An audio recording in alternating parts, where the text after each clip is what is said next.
رشتے انسان کی زندگی کی سب سے قیمتی دولت ہیں، مگر افسوس کہ ہم اکثر ان کی اہمیت کو سمجھنے میں دیر کر دیتے ہیں۔ ہم کسی سے روٹھ جائیں تو انا کی دیوار ہمیں منانے سے روکتی ہے۔ غصے میں کہے گئے چند الفاظ نہ صرف دلوں کو توڑ دیتے ہیں، بلکہ محبت کے انمول رشتوں کو بھی دیمک کی طرح چاٹ جاتے ہیں۔ ہم اس گمان میں مبتلا وقت ضائع کرتے رہتے ہیں کہ اگر ہم کسی کے لیے اہم ہیں تو پھر اسے ہمیں منانے میں پہل کرنی چاہیے، لیکن یہ بھول جاتے ہیں کہ محبت ہمیشہ پہل کی منتظر نہیں ہوتی، بلکہ قربانی، ایثار اور خلوص کا تقاضا کرتی ہے۔ ناراضگی ایک ایسی آگ ہے جو دلوں میں جلتی رہے تو پھر محبت کے نرم جذبے اس آگ کی تپش سے خاک ہو جاتے ہیں۔ جب ہم کسی سے دوری اختیار کرتے ہیں تو ابتدا میں یہ صرف ایک چھوٹا سا وقفہ محسوس ہوتا ہے، مگر وقت کے ساتھ ساتھ یہ فاصلہ دلوں کو اس حد تک دور کر دیتا ہے کہ پھر واپسی کا راستہ ماند پڑ جاتا ہے۔ گلے، شکوے، شکایتیں وہ زنجیریں ہیں جو ہمارے احساسات کو جکڑ لیں تو پھر ہمیں رشتوں کی خوبصورتی محسوس ہی نہیں ہوتی۔ انسان کی فطرت ہے کہ جب اسے محسوس ہوتا ہے کہ دوسرا شخص اس کی فکر نہیں کرتا، اسے توجہ نہیں دیتا، اس کا احترام نہیں کرتا، بدتمیزی کرتا ہے، بد زبانی کرتا ہے، اسے تکلیف پہنچانے کا کوئی موقع ہاتھ سے جانے نہیں دیتا، تو وہ بھی رفتہ رفتہ ایسے بدتمیز اور بد تہذیب، لاپرواہ اور غافل انسان کے لیے اپنے دل کے دروازے ہمیشہ کے لیے بند کر لیتا ہے، اور یوں محبتوں کے چراغ بجھنے لگتے ہیں۔ یاد رکھیں، زندگی کا حسن رشتوں میں ہے۔ ماں باپ، بہن بھائی، میاں بیوی، دوسرے عزیز و اقارب سے جڑے رشتے وہ آئینہ ہیں جن میں ہم اپنا عکس دیکھتے ہیں۔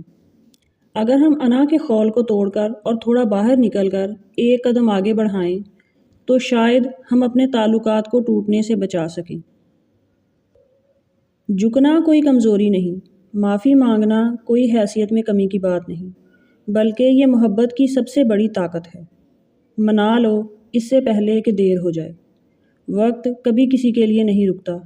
اگر آج آپ نے اپنے رشتوں کو بچانے کے لیے کوشش نہ کی تو کل شاید ان کا وجود صرف ایک یاد بن کر رہ جائے۔ اس سے پہلے کہ دیر ہو جائے اپنی ناراضگیوں کو بھول جائیں، گلے شکوے مٹا ڈالیں، منانے میں پہل کریں، ناراضگیوں کو زیادہ طول نہ دیں، دلوں کو پتھر نہ کریں، محبت کے رشتوں کو، تعلقات کو دوبارہ زندہ کریں جو مرنے کے قریب ہیں، کیونکہ محبت وہ خزانہ ہے جس کی خوشبو ہماری زندگی کو صحیح لطف اور حقیقی معنی عطا کرتی ہے۔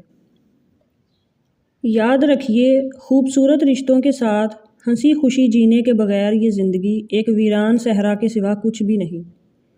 بہن بھائیوں کو چاہیے کہ ہفتے میں یا مہینے میں ایک دن مل کر بیٹھیں، ساتھ وقت گزاریں اور خوبصورت یادوں کو تازہ کریں۔ اپنے بچپن اور ماں باپ کی جوانی کو یاد کریں، اپنی موجودگی کا ایک دوسرے کو احساس دلائیں۔ اکثر لوگوں میں یہ عادت ہوتی ہے کہ اپنے ماں باپ کی کوئی نہ کوئی نشانی سنبھال کر رکھتے ہیں۔ بے جان چیزوں کو نشانی بنا کر رکھنے کی بجائے اس بات پر دل سے غور کریں کہ ماں باپ کی اصل نشانی آپ کے بہن بھائی ہوتے ہیں۔ اس سے بڑا بدبخت انسان اور کون ہوگا جو اپنے خون کے رشتوں کو چھوڑ کر بے جان نشانیوں کو اہمیت دے۔ بہن بھائی ماں باپ کا عکس ہوتے ہیں۔ بعض اوقات بہن کی محبت ماں کی یاد تازہ کر دیتی ہے اور بھائی کی شفقت باپ کا پیار یاد دلاتی ہے۔ اسلام نے رشتوں کو ایک دوسرے پر فوقیت دی ہے۔ بہن بھائی جیسے بھی ہوں، جہاں بھی ہوں، آپ کے دکھ میں روتے ہیں اور آپ کی خوشی میں خوش ہوتے ہیں۔ رشتوں کو ٹائم دینا بہت ضروری ہے۔